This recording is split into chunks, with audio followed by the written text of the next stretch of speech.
And we are live. And this is a special LinkedIn Live because it is White Ribbon Day. And for those of you who don't know what White Ribbon Day is, it is a day where men and boys across the UK commit to ending violence against women and girls. It's not a day of blame and or shame. It's really a day of honesty, accepting responsibility and choice. So I've corralled my friends here today to come and be part of the conversation. So this year's theme is men making the difference. And so my three friends here are men making a difference. Whether I've had to slightly corral them into on this mission with me, I don't know. I'll leave it to you to decide. But I am very grateful for you all stepping up and stepping in and being supportive of this initiative and being part of the men's voice, really, because that is what matters in the end. And certainly when we ran our Women's Voices event a couple of weekends ago, that came loud and clear.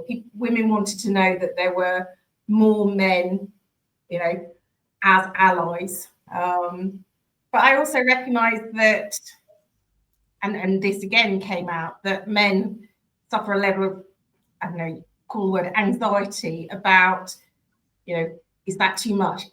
Lack of understanding and all the rest of it. And I guess that's part of tonight's conversation. So anyway, without further ado, it's lovely to have you here. Thank you for joining me, guys. How are we? Here, Laura. Yeah, really delighted to be able to take part in this. And that bit at the end there that you said, I completely get that, because I remember when you first put this to me and Mark to come and join you for Together as Allies, and we both went, "Ooh, what?" Us? Particularly as I asked you to come on, International Women's Day as well, which you're like, really? Is it us you want to hear from? And actually, yeah, it is, right? Because it's not all men, it's not me, Gov. Just doesn't fly anymore, does it? It just doesn't fly. It's not solving the problem, right? So we've got to, first of all, accept and understand our privilege and the privileged position we are in, and then ask ourselves the question, what can I do? Not, it ain't me, look over there, go blame him, go sort that out. I'm not violent, I don't do it. But actually, it's on us. It's on us to create a safer world, a world where there isn't violence, right? Because the vast majority of people, that's what we want. So we can't sit around waiting for somebody else to do that for us, right? We've got to take personal responsibility. We've got to ask ourselves, okay, perhaps I'm not the problem, but can I be the solution? What can I do? Let's start listening. Let's start listening to the women in our lives. What can we do to make you feel safer? What can we do to change our environment, to change our communities? What can we do to flush this out and make it a non-starter, something that we're just not going to accept? And I think, you use a critical word there, Dan, listening. And I think look, we don't know what we don't know. And I think listening is a critical part of this. And there's so many things. And Mark, you did a brilliant post about the privilege of going out to the beach to, effectively see the sunrise, but it was dark when you went out. And that was a privilege for you because you didn't have to think of all what Professor Fiona Vera-Gray talks about, safety work, all this sort of thinking around, checking sort of hypervigilance ultimately. And I think that's the thing is we don't know what we don't know. So unless we listen and understand, the different perspectives, and it's not even the extreme violence. I think one of the things that was loud and clear from the Women's Voices conversation was actually some of the smallest things that actually make women feel unsafe. And it's just acknowledging those. And I think it comes back to, as I say, Mark's post about the privilege of being able to, walk down to the beach and not think about, the fact that it's dark. And so I guess to that point, Mark, when I say, men making the difference, what comes to mind when you think about that for you? I suppose I listened to your short interview with Vera, I can't remember her name already. Vera Gray. Fiona Vera Gray. Yes, that's right. Fiona Vera Gray. Very, very interesting. And what really struck me was when she did the research with the women and got them to record what they were doing around safety and how they were surprised they had less incidents where they felt unsafe or where they suffered sexual abuse. But then in that surprise, they realized the length of safety they were going to, the techniques they were employing, the hypervigilance, as you said it. And I suppose that thing on the beach, right? When we go down, so I was down the beach. I must have been about 5:45 this morning, right? It's pitch dark. Okay, you can't see. Hence my video. Like I try to find there's some light because there's no light. Like, it was a dark night. There was no moon either. And there was a morning about a month ago where I was on the beach in the dark, and next thing, this giant creature came out of nowhere, bounding out of nowhere. I was like, what? And it was a big, big dog. And eventually its owner caught up with the dog, and it was a woman, right? But she wasn't on her own. She had a huge, and this dog was huge. I didn't know what animal was coming for you at that time in the morning because the mind was playing tricks, And I suppose it's, and I've had those conversations with my wife, because I often said, oh, she wants to go for a walk. I was, go for a walk. Like, what's just the problem? You can go walk around where we are. There's loads of street lights. She goes, yeah, but it doesn't matter. Somebody could just grab you from outside, from the edge of a house. There's so many, she said there's so many dangers. And it's back to that point where we're arguing, what dangers? What are you talking about? There are no dangers, but I don't see the dangers. I don't see, my perspective is not attuned to what's there, which is what I was thinking about on the beach. I was thinking about, God, what dangers are there actually out here? What could be dangerous? If I was a woman, how would I feel about being in this space? And I wouldn't be in that space. And I'd be right not to be in that space, because for the chances of something happening may be minimal, but they still aren't zero.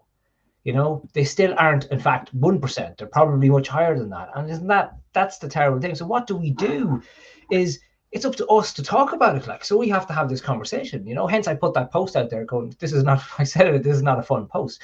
And even I had thought it was necessary to define what violence is, because we associate violence with being physical. We associate it with being sexual, but it's so much more than that. It's verbal, it's psychological. Like, financial really struck me. And I don't know if I left that on it because I thought it nearly needed explanation. And financial violence, and I was like, okay, right, so it's denial of access to money, and we all can look at Jesus. There's so many stories about that I can tell you from Irish culture where the man got paid, or from English culture where the man got paid and gave the woman a certain amount of money to run the house, and he took the rest of the money, and that kind of thing. Like, so it's very interesting how it spans across so many spaces, and I think it begins with us becoming aware of, well, what have I done here? Where have I actually been violent towards women in some way, shape, or form? And it is denying the reality. That the conversation with my wife is denying that reality. Is that a form of violence? Is that aggression? Is that, you're wrong because it is safe because I feel safe? So really, I think it starts with us really challenging ourselves, Laura, and saying, what are we in this space? What have I done in this space to date? So therefore, what can I do differently tomorrow? And that's a really good point. And I think the point about the financial abuse it's one that again really came through. It's sort of economic and social standing as well. That made people feel really or women feel really unsafe. And how some talked about effectively abandonment post divorce, for example, and how that had made them feel unsafe, and actually it has all been almost this kind of power struggle almost. But taking that one stage further, Matt, you are raising two young children, and and I know you talk about your determined young daughter who's determined to be fiercely independent, and I know you say that scares you at times. But I guess, what are you noticing, differently as somebody kind of really close to community, and obviously around younger children within the district, especially because of, the young children that you have? What do you kind of see within this field, or this field?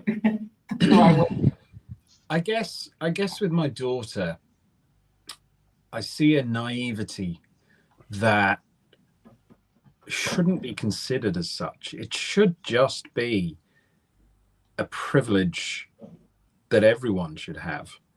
And my daughter doesn't see that, oh, that might not be safe, or, oh, she shouldn't do that. And she's quite right. There shouldn't be a problem. But there is. And I feel it as a parent. And I know that my wife feels it as a woman from her own perspective, let alone thinking about our daughter. And it's sort of tapping into this awareness. That's something that being a father has enabled for me, because as Dan said right at the start, you know, I think my going in perspective was, well, I'm not a violent person. It's not me. Nothing to do with me. I'm not an issue here. But then you realize that that's just continuing to perpetuate the problem by sort of denying and not doing anything. And now suddenly as a father, I want to provide protection and I want to create a safer space. But also, it's also failing to recognize what I am doing. So I'm not a violent person. I would never raise a hand or anything, but I have to look at myself and say, have things that I have said or done in the past made a woman feel unsafe? And I have to say, now, as I reflect back on it, yes.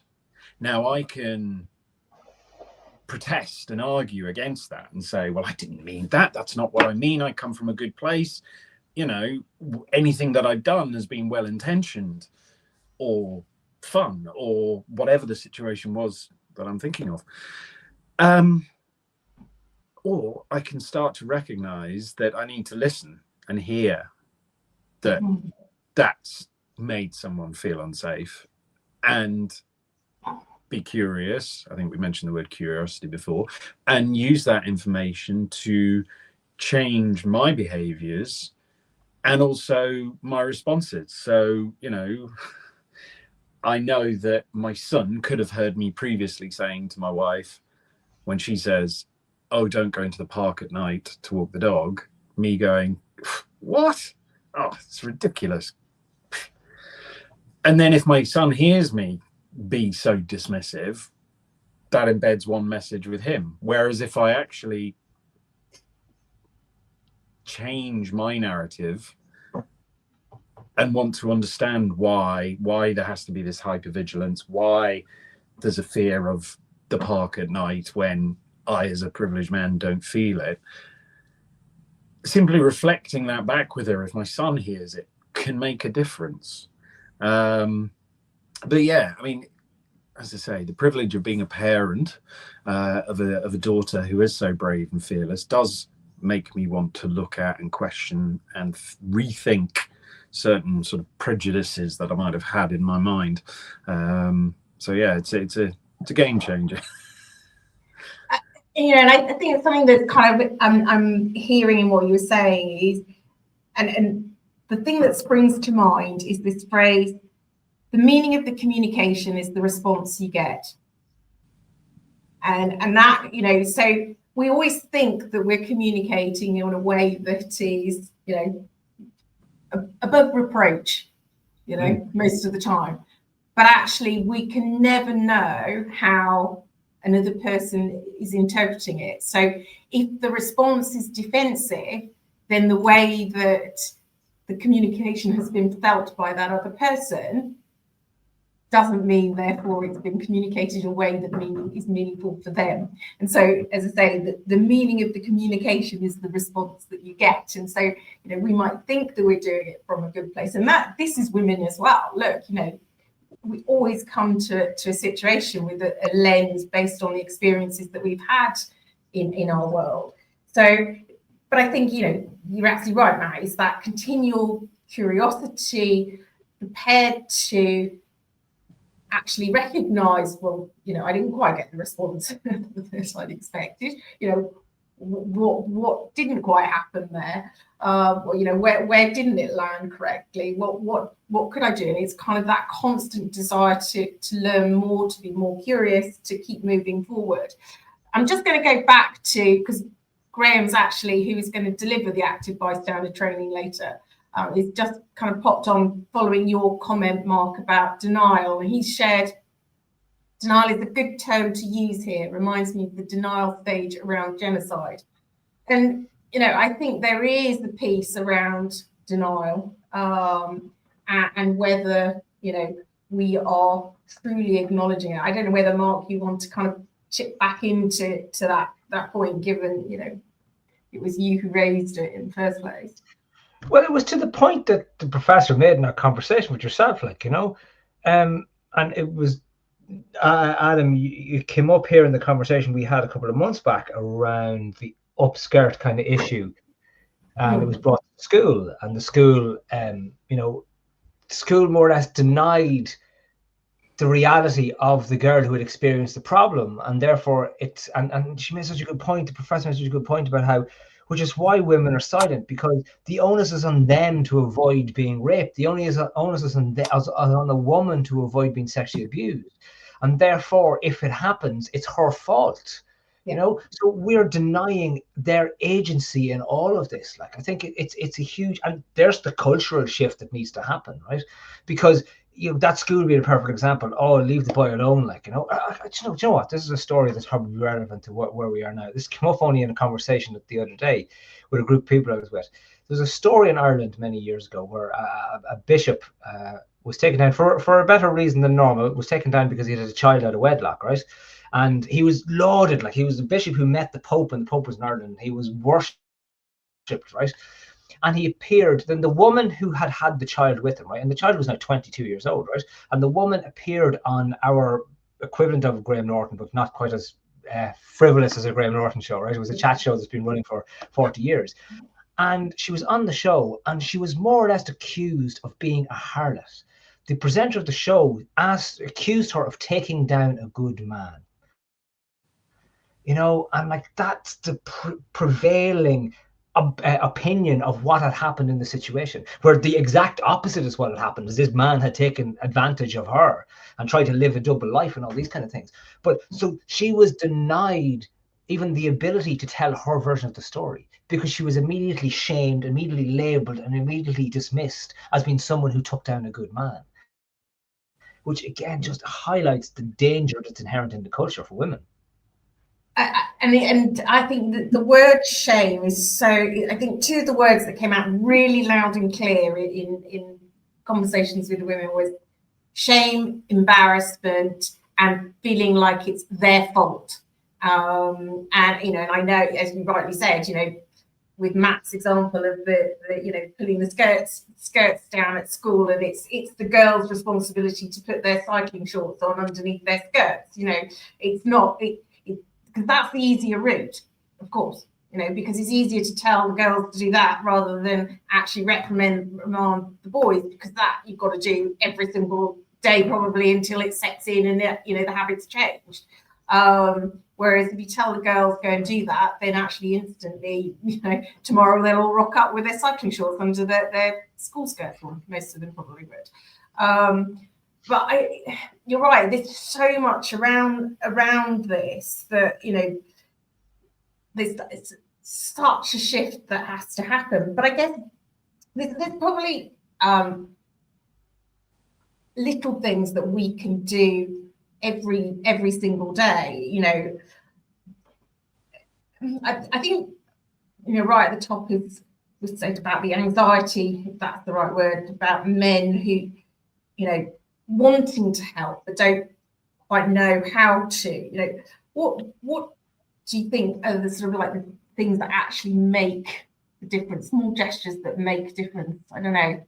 Over to you guys. For me, always, Laurie, it starts with looking at yourself. It starts with being aware and noticing the language you use, notice the reaction you get when you say certain things, notice when you try and jump in and talk for a woman, or notice when somebody in a meeting or in a conversation gets shut down or ignored because they're a woman. Notice when a man gets the credit for a woman's idea. Now, what women definitely don't want is you to talk for them and you to fix anything. But actually, if you just little things like, oh, actually, I'd quite like to hear from Janet again.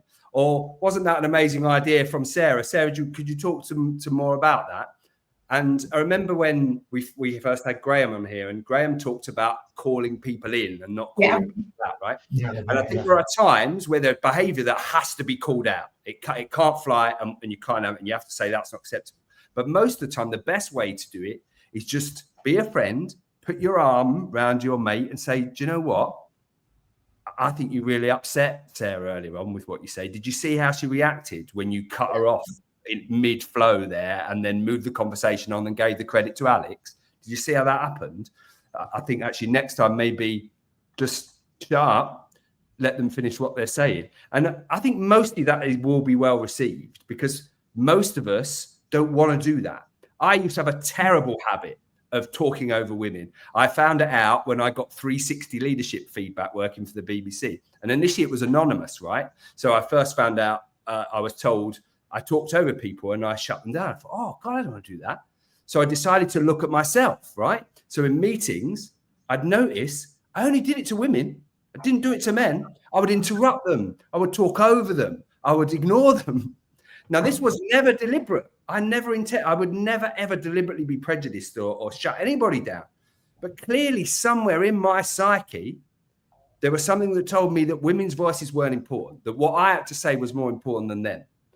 And I've been retraining myself ever since. And occasionally, Laura, I still find myself doing it. A great example, right? I'm running a workshop at the moment, helping men to be better allies, with a company called Upfront and this wonderful woman called Lauren Curry.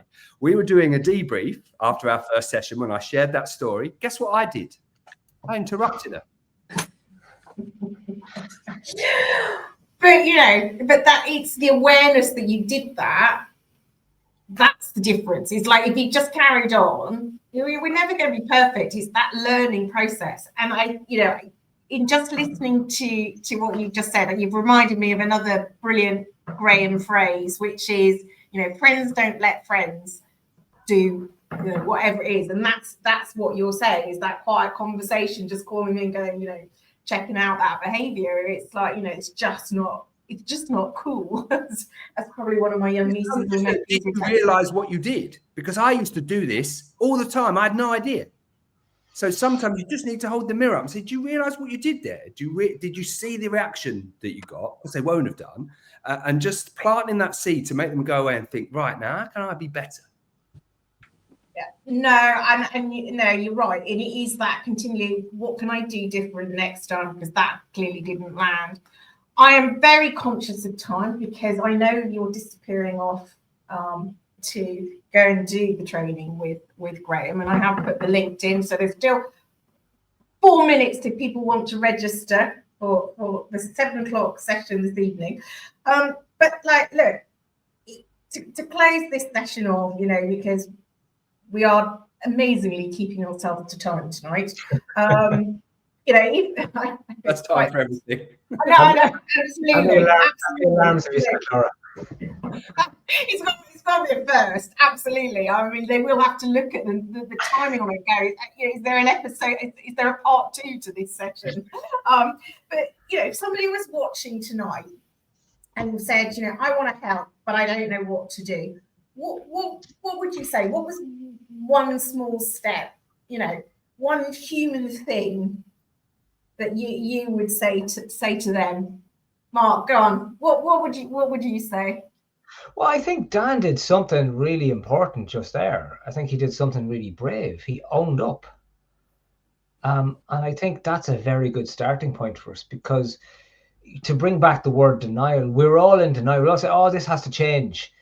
People have to do better, but we have to own up ourselves. We have to own up to where we're not doing it, where we're not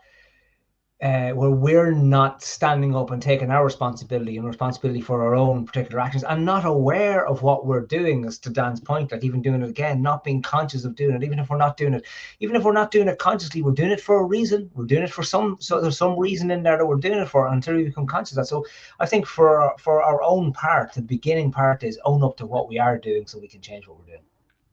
No, I like that. So we need to, we probably all need to own up, to be fair. Women too, because we have to own up to being honest about how situations make us feel. Because if we're not owning up to that, then, you know, frankly, silence never changed anything. So, you know, we can't work with what you don't know, as I say often. So Dan, what about you? I mean, obviously, clearly, owning up is one thing. And ask women, what can I do? How can I make you feel safer? How can I be an ally? What would you like me to do? If this, then what would you like? You know, don't assume that you know. Don't think that you're right, because we're really good at that as men. And when you ask that question, listen to the bloody answer. Yeah, absolutely. Yeah. And try to fill in the gap with what you know, the fact that you bit your tongue to not assume and then go and assume to the answer is. Last but by no means least, Matt, you know, what would you add to this for those, you know, who wouldn't know where to start, or, you know, say I want to be part of this but don't know where to start?